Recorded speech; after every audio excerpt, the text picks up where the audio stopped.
चलिए फिर से एक और इम्पोर्टेंट क्वेश्चन को हम सब देखते हैं, जो है ओम के नियम को सत्यापित करना। ये भी आपके एग्जाम के लिए जितना वो इम्पोर्टेंट है उतना ही ये भी इम्पोर्टेंट। इससे पहले हम आप सबको दर्पण सूत्र के बारे में बता चुके हैं, उसी के जैसे वो इम्पोर्टेंट है उसी टाइप से ये भी आपको 6 नंबर में क्वेश्चन पूछेगा। देखिए यहाँ पर पहले हम यहाँ पर क्वेश्चन कर रहे हैं ओम के नियम को लिखे तथा उसे सिद्ध करें। देखिए ओम का नियम जो होता है, अगर आपको 2 नंबर में पूछेगा तो सिर्फ इसी ठो को लिखना है, और अगर 6 नंबर में पूछेगा तो इसको सत्यापन भी करना है। तो पहला हम जानते हैं कि ओम का नियम क्या होता है कि किसी चालक तार की अचर ताप पर प्रवाहित विद्युत धारा उसके सिरों के बीच आरोपित विभवांतर के समानुपाती होता है। उसको हम क्या करते हैं, यहाँ पर लिख दे रहे हैं।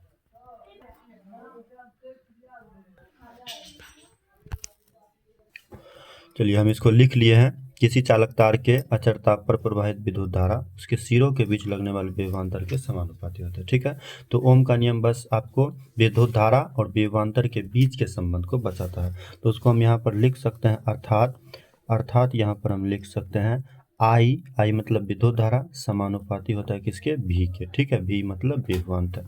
अब ये समानुपाती के चिन्ह को हम हटाने के लिए यहाँ पर क्या करेंगे, एक ठो कांस्टेंट से गुना करेंगे। यानी यहाँ पर हम इसको हटाने के लिए यहाँ पर हम 1 आर को क्या करेंगे, यहाँ पर गुना करेंगे, जो क्या है, तो यहाँ पर हम लिख सकते हैं जहाँ आर एक नियतांक है। तो ये तो हम लिख दिए ओम का नियम। इतना आपको तब लिखना है जब 2 नंबर में क्वेश्चन पूछेगा तब। अगर 6 नंबर के लिए है तो इतना तो लिखना ही पड़ेगा। अब हम इसका क्या करेंगे, सत्यापन करेंगे। ठीक है, तो सत्यापन करने के लिए ओम का हमको जो है कुछ युक्ति सब के लिए जरूरी होता है। ठीक है, तो उसमें हमको चाहिए कौन कौन चीज़, तो यहाँ पर हम लिखेंगे ओम के नियम को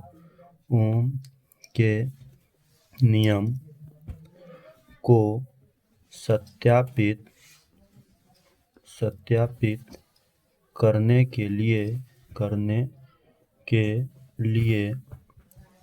ओम के नियम को सत्यापित करने के लिए एक शुष्क सेल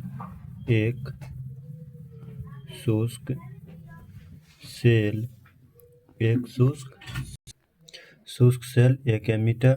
चलिए इसको हम लिख लिए हैं, तो आप सब इसको देख लीजिए क्योंकि इसमें टाइम थोड़ा ज़्यादा लग रहा था। तो ओम के नियम को सत्यापित करने के लिए एक शुष्क सेल, एक एमीटर ए, एक वोल्ट मीटर भी, एक स्विच एस तथा एक नाइक्रोम के तार के टुकड़े को लेते हैं तथा इसे निम्न चित्र अनुसार क्या करते हैं, सजा देते हैं। ठीक है, तो चित्र आपको छापना है कौन चीज़ से, पेंसिल से, इसलिए हम भी पेंसिल ले लेते हैं। ठीक है, क्योंकि चित्र छापने में गलती हो जाता है। ठीक है, तो हम यहाँ पर पहले ले लेंगे ओम के नियम को सत्यापित करने के लिए कौन चीज़, पहले हमको एक ठो बैटरी लेना है। ठीक है, तो बैटरी लेने के लिए बैटरी का सिंबल ये होता है, आप सबको पता होगा और आप सब जानते होंगे। देखिए बैटरी हमको कुछ इस प्रकार बनाना है।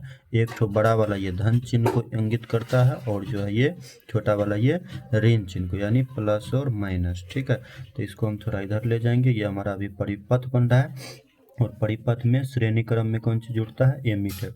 तो एमीटर को हम यहाँ पर श्रेणी क्रम में जोड़ देंगे। ये हमारा एमीटर हो गया, ये हमारा धन चार्ज हो गया और इधर से ये हमारा ऋण हो गया। ठीक है, तो यहाँ से अब ये इधर की ओर ले जाएंगे इसको, और यहाँ पर हमारा यहाँ पे हम नाइक्रोम का तार को जोड़ देंगे। यहाँ नाइक्रोम के तार को इस प्रकार हम जोड़ दे रहे हैं, थोड़े मोटे अक्षर में लिखा गया। चलिए यहाँ पर हम नाइक्रोम के तार को जोड़ दिए और फिर ये आ जाएगा यहाँ पर ये ऋण चार्ज में आकर के ये मिल गया। ये हमारा परिपथ बन गया। इसमें आप वोल्ट मीटर लगा देते हैं, तो वोल्ट मीटर को हम यहाँ पर, ये वोल्ट मीटर आपको समांतर क्रम में होता है, तो इसको यहाँ पर हम वोल्ट मीटर, ये हमारा हो गया जो नाइक्रोम के तार के बीच के विभवांतर को मापेगा। ठीक है, और यहाँ पर ये हमारा हो गया धन चार्ज और ये हो गया हमारा ऋण चार्ज। ठीक है, और इसमें विद्युत धारा इधर से कुछ इस प्रकार प्रवाहित होगी। ये भी आप सब थोड़ा दिखा दीजिएगा। इसमें यहाँ से आएगा और इधर से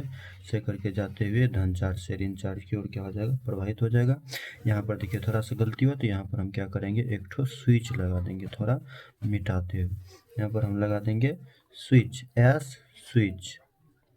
इस स्विच हमारा कौन सा है, एस स्विच, इसमें हम लगा दिए। देखिए हमारा परिपथ बन करके तैयार हो गया। और यहाँ पर हम लिख देंगे बढ़िया से विद्युत परिपथ।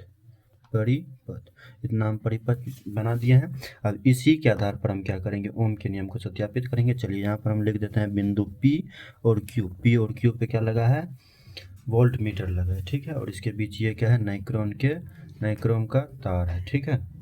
अब हम इसको आगे बढ़ाते हैं इस कैलकुलेशन को, ठीक है।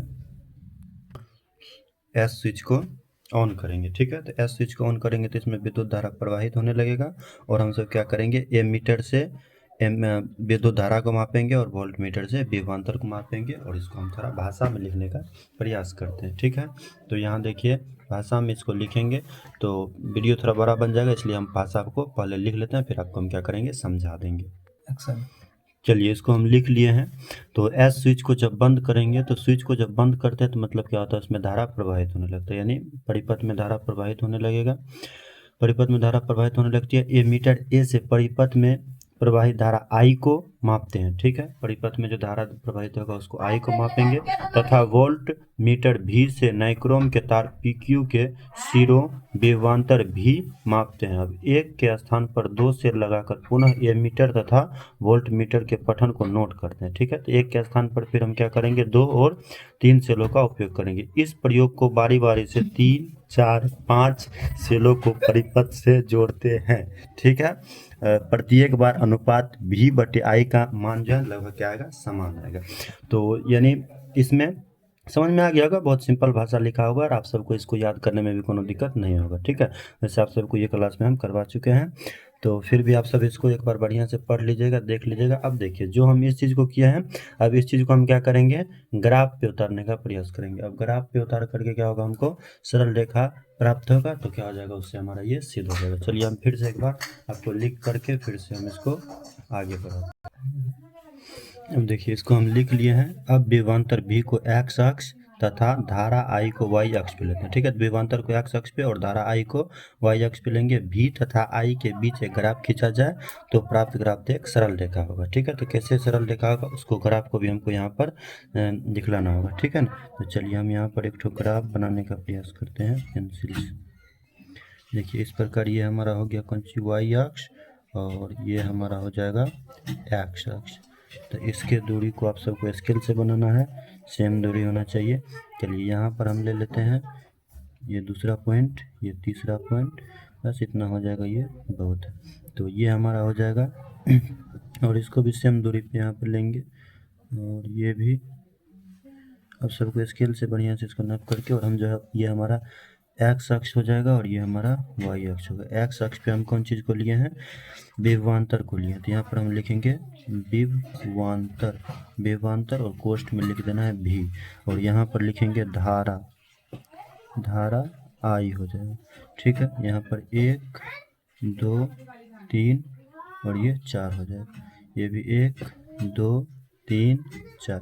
अब देखिए इसका सॉरी यहाँ पर इसको हम 2 लेंगे, ठीक है ना। इसके 2 गुना ये 2 हो जाएगा, ये 4, ये 6 और ये हो जाएगा 8। इसको थोड़ा कर लीजिएगा क्योंकि विभवांतर ज़्यादा होना चाहिए धारा से, ठीक है।